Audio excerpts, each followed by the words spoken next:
In this video, I share with you the difference between successful people and those who are not successful people, and what you need to do to make a difference.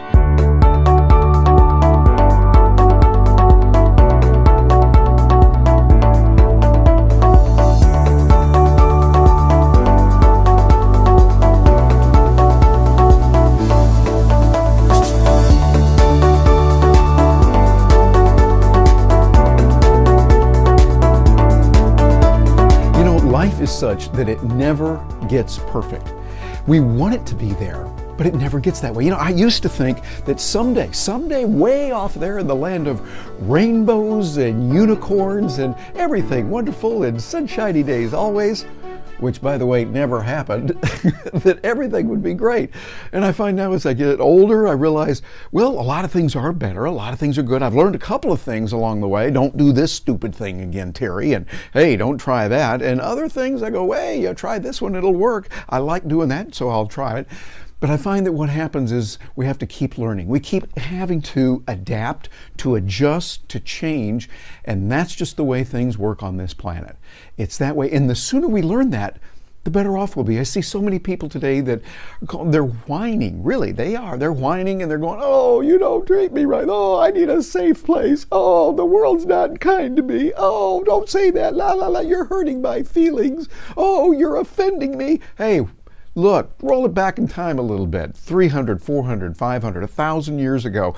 Did people run around worrying about being offended? No, they went around wondering, hey, how am I going to live? How am I going to get ahead? And they realized that this is just part of the way that it works. This is how life is. It's not going to be a wonderful day someday of rainbows and unicorns and everything perfect.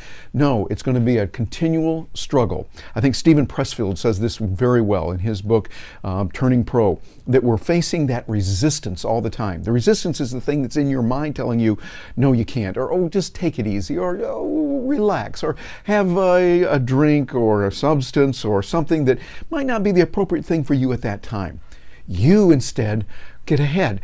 It was the late, great Earl Nightingale, called the Dean of Personal Development, who said it so well when he talked about what separates successful people from those who are not successful.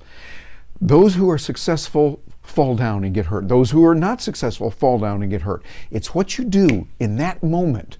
Do you decide, okay, I give up. I'm not going to do it. The world doesn't like me. They don't like me because of my color, because of my height, because of my age, because of my sex, because of my blah, blah, blah, blah, blah, whatever you're going to put in there. Or do you say, look, this is just the way it is. You know, this has been handed to me. And I know this is hard for a lot of folks. I think, no, I have been given some hard, and some really legitimately have. Hey, I hear you. This bad thing, that bad thing. I hear what you're saying, and you're absolutely right. But you know what? Doesn't matter. Sorry, what you got to do is build on top of that, use that, and get ahead of it. I think of my friend W. Mitchell. W. Mitchell is a professional speaker like me, and Mitchell, hey, I hope you're watching this and having a great time.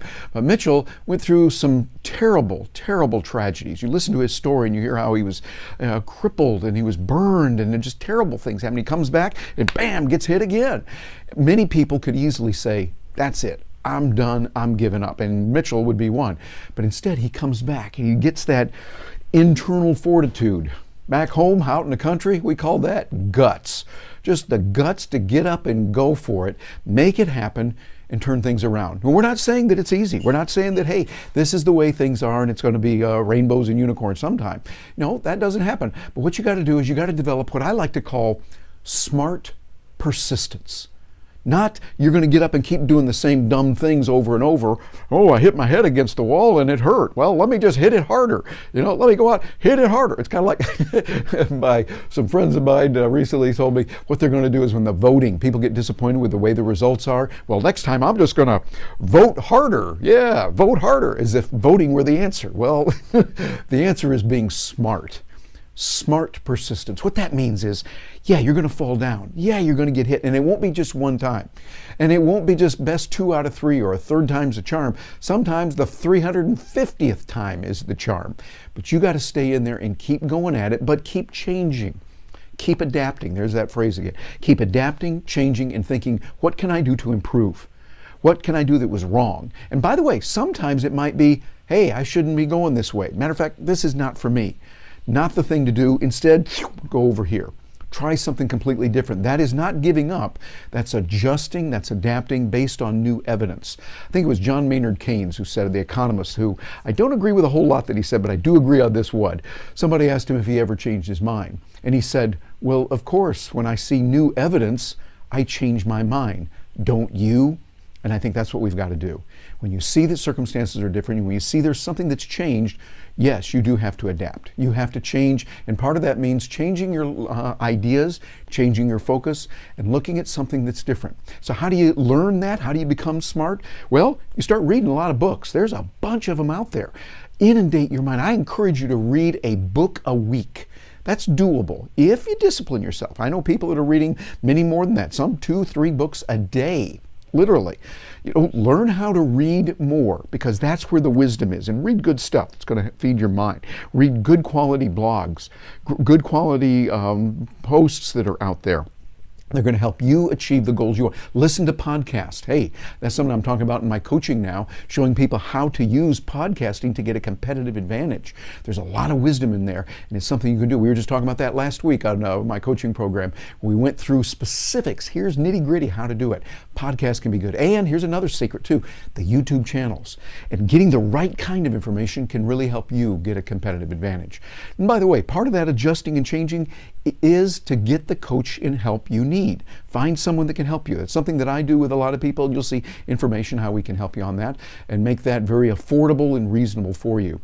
So there are coaching programs that help people really make a difference and achieve the goals they want in business and in life. So hey, as you're going through life, you have some things, some setbacks. Occasionally there's going to be some, I wish that didn't happen. Learn to exercise smart persistence. Smart persistence gives you the ability to adjust, to make those changes, and to make it happen. I'm Terry Brock. Thank you for joining me. I look forward to hearing from you. And by the way, please share this with others. That would mean a lot to me, but I think even more to them. You've got a chance now to do some good in the world. If you believe and resonate with this message, to keep going no matter what, share it with people, specific individuals, and with your tribe, with your Facebook, your Twitter, put it out there in a post on Facebook to your group, whatever. That will help a lot of other people. I'm Terry Brock, and thank you for joining me. Come over and visit me at terrybrock.com, and I'll look forward to hearing from you.